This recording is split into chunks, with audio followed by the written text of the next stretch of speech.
Hey guys, it's Adam from Adam's Eden. Pardon the voice, man. I'm a little sick, got the flu. More importantly, what I'm doing today is I'm building a DIY sub-irrigated container for my giant African tomato. I like growing my tomatoes in pots. I don't have really good soil. I have this 37-gallon tough pot. I guess it's called a Tough Stuff product.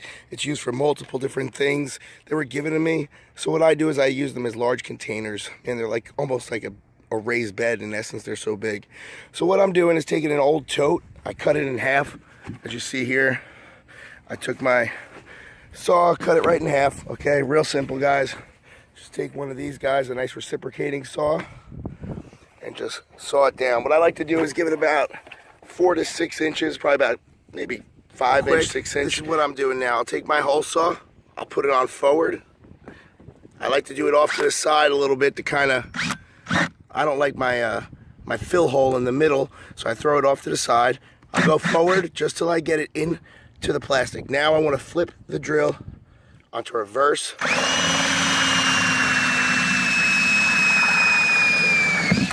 And drill all the way through. What that's going to do, guys, is allow it to be a gentle cut. If I do forward, what's going to happen is it's going to tear through the plastic, okay?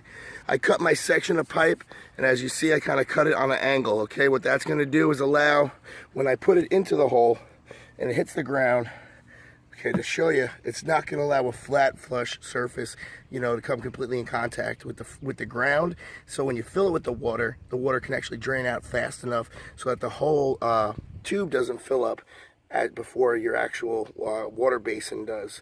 Okay, guys. Now, that was the hole that I had. As you see, it's not quite I took my reciprocating saw, and what I did was I just cut some little grooves in there. It took me all of about 10 seconds, guys. No rhyme or reason. Didn't make it look pretty. No one's going to see it. It's going to be under soil, just more for function than anything else. Now, watch this. What used to be not the right size will now fit in perfect. And it gives it a nice snug fit, okay? I could even get away with not even putting the weed cloth over this, you know, but I like to do that as a protective step. Okay, what I'm going to do is take this weed cloth and just throw it over the whole thing, like so, and then plop it inside my pot. Okay, so water basin inside the tough pot, okay, and you can see where the hole is, okay, and then the weed cloth's over that, and then I'll, you know, reinsert my tube. Awesome. Now what I'm going to do is I'm going to backfill it with my DIY potting mix. Guys, you can check my other DIY potting mix videos to show you how to build a basic DIY potting mix. The only addition I put into this mix here is going to be some organic tomato and vegetable fertilizer and some bone meal. Some eggshell that I've ground up in a food processor. Okay, as well as some kelp meal, and there's my crab shell. All right, guys, really simple, easy to do. You know what I mean? If you do this, you buy things in bulk, you'll have it. It's not going to last you just one time. I mean, I've had the kelp meal for quite some time. You know, I use it very sparingly. I do like a versatile mix. I use a lot of different products in my mix. I'm a firm believer in the more different types of organic materials in your soil, the better, the more diversity for the beneficial bacteria, microbes, fungi, the nematodes, everything to flourish, okay? You want a really good soil web in there, guys. A good soil web that the organic matter is going to be able to be digested and absorbed by your plants properly, so you can have a really good, healthy, organic tomato. All right, guys? You can use this for peppers. Really versatile. I pretty much use this for everything in the garden. It's just a real well mix. So check my other videos, and then you can always amend it with, you know, products that you have local to you. I wouldn't outsource a lot of things because shipping will get expensive. All right, so I'm going to backfill this into there, load it up with my giant African tomato, and then I'll show you the end product. Hey guys, I'm ready to finally plant my giant African tomato. This 4 seeds were given to me by a good friend, Josh McKinney. A good shout out to him. Josh, thanks a lot, man. I'm really curious to see how this turns out. I will seed save and definitely give you a bunch of those. I appreciate it. All right, so what I did, guys, was I pulled it out of my solo cup, and then what I'm going to do is use this solo cup. It's going to be a name tag, so I'll know what's in here, and B, it's going to cover my tube. Okay.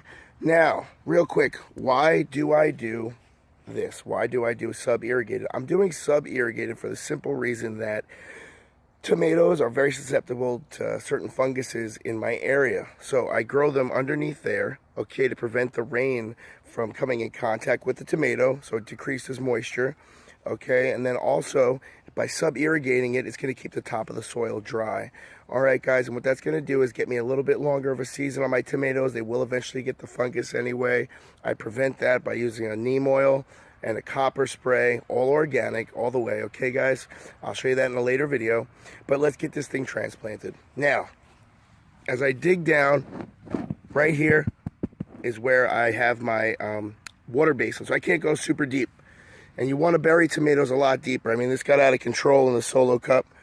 But as you see, these little bumps, okay, with those little bumps on the tomato are going to be future roots. So I want to bury all that. So what I'm going to do is I'm going to take off the lower growth. Okay, you don't want the tomato to come in contact, the foliage to come in contact with the soil as well. That's a good setup for failure, okay, because that will increase your chances of fungus. Sideways like this. Okay. Just like that. And what I'll do is I'll tilt it up into the middle. And what I like to do is I have a cup full of my homemade worm castings. I'm just going to pour that right over the roots, okay? And that'll give it some really good nutrients too. Okay, and then I'll backfill. One hand, guys, so it's a little bit difficult. All right. Now, I do like staking my tomatoes with 2x4s that I've cut with my table saw into nice long sections so that I can get a really good steak.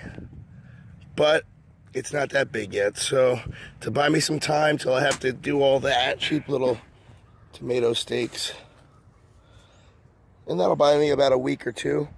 I'll tie that up and help train it to grow straight up. Okay, what I will do in the future is stake it with some of my longer slats of leftover wood my brother brought me. Thanks, Dan. So these are perfect for making trellises, for, you know, tomato steaks. I don't know about you guys, but I get my tomatoes pretty big and pretty heavy, so I do need some sturdy, hardcore steaks that are gonna really, you know, support them through wind, weather, you know, so this is the way to go. Pressure treated wood. People get their panties in a bunch over pressure treated wood. Let me tell you something, guys. They pressure treated for the last 15, 20 years with copper. And guess what, man? I spray my plants with copper to prevent fungus. So let me ask you a question, Bella. Are you worried about using copper on your plants? She doesn't look worried, guys. All right. Thanks for tuning into Adam's Eden. Stay tuned. I will show you the progress of these plants. We did do a couple more, and we're going to have a couple more done by the end of the night. Here, different varieties. This is Big Zach. Big Zach grows 6 to 7 pound tomatoes, so a lot of experiments, good things going on in the garden this year. Thanks for tuning into Adam's Eden. Have a great day. Take care, guys, and keep on growing on.